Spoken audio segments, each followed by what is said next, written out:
Hello and welcome to State of the Union. I'm Stefan Grobe in Brussels. It's July, and if you thought activity would wind down with the beginning of the summer, well, you better think again.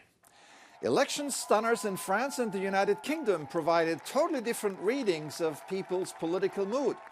The political groups in the European Parliament kept struggling for partners and alliances ahead of their opening session in Strasbourg in less than 2 weeks. And Belgium handed the rotating EU presidency to longtime Brussels nemesis Hungary. The whims of the calendar had it that Viktor Orban's government is now in charge of the EU agenda, which is like the fox guarding the henhouse, as one observer said. This week, Orban also visited Ukraine and launched a new right-wing alliance, Patriots for Europe, to potentially become the biggest haven for like-minded parties in the European Parliament. So much activity for one purpose: make Europe great again. A mostani hanyatlást, az erőnk fogyását meg akarjuk állítani, és ismét erősödni akarunk, akkor nekünk is nagyjá kell válni. Hát hogy versenyezhetnénk egy magát nagyjá tevő Amerikával, hogyha egyébként mi magunk nem válunk nagyjá?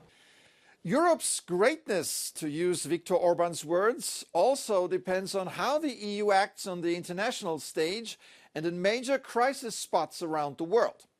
This week, it was relatively quiet in Ukraine and Gaza, which allowed the international community to pay more serious attention to the situation in Sudan, which is devastating. For more than a year, the violent conflict between the Sudanese army and rebel forces has displaced hundreds of thousands of people who basically have nothing to eat. Several UN agencies issued urgent warnings. We are in a race against time, not only to have enough resources, but also to be able to deliver these resources to people who are on the verge of starvation. Just days ago, the International Rescue Committee produced a Sudan crisis alert to highlight the trajectory of this humanitarian catastrophe. The report deplores diplomatic failures to address the disaster and presses for a total reset of the humanitarian response. For more on this, I'm now joined by Etisas Yusuf, Country Director for Sudan at the International Rescue Committee. Welcome to the program. Thank you very much, and thank you for having me. So we hear a lot about the humanitarian catastrophe in Sudan. Give us a sense of just how bad it is. I believe Sudan is really going through a very difficult time. Half of the population of Sudan, they are facing all of them are food insecure at IPC level, and almost like 750,000 those they are really facing starvation or hunger. And with that massive displacement and rapid displacement is really putting Sudan is at the top of any humanitarian crisis. And as you see from our recent alert being released, we are really trying for calling for attention for the crisis, because it seemed the humanitarian community, they completely failed Sudan and Sudanese. Who is to blame for this situation? Who failed the people of Sudan? The continued fighting and the two parties that refuse to stop and sit and try to overcome their problems is one contributing factor. And also the pressure from the international community is also contribute a lot to put pressure for them to silence the weapons. And also Sudan facing a huge funding issues and problems.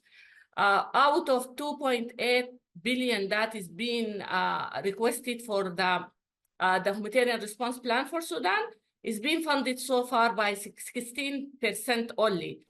Why is there such a lack of attention on the crisis internationally?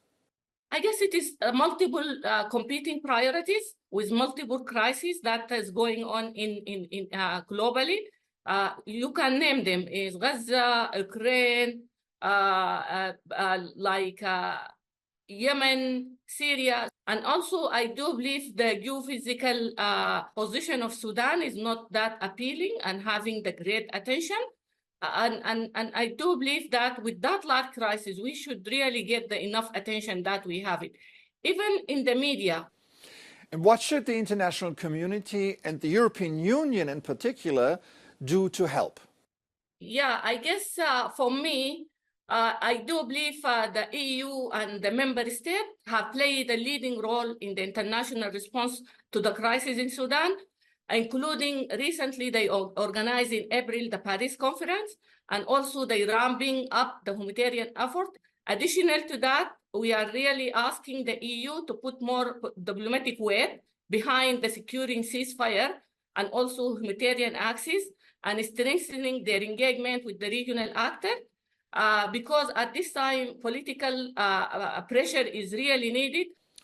All right, Etisas Yusuf, Country Director for Sudan at the International Rescue Committee. Thank you so much for sharing your insights with us. Thank you very much. To a different topic. This week, the Netherlands ended the Slave Memorial Year, commemorating the abolition of slavery in 1863. The main ceremony took place in Amsterdam's Oosterpark, with Prime Minister Mark Rutte attending on his last day in office. For over 300 years, adults and children from various parts of Africa were abducted and shipped across the Atlantic by Dutch slave traders. The former Dutch colonies of Suriname and Caribbean islands like Aruba and Curaçao owe their economic wealth to the forced labor of slaves. With the Memorial Year, the Dutch government wanted to contribute to permanently increase knowledge of an underexposed part of the country's history. The government also made apologies and reparations. July the 1st is now called Keti Koti, the day the chains were broken.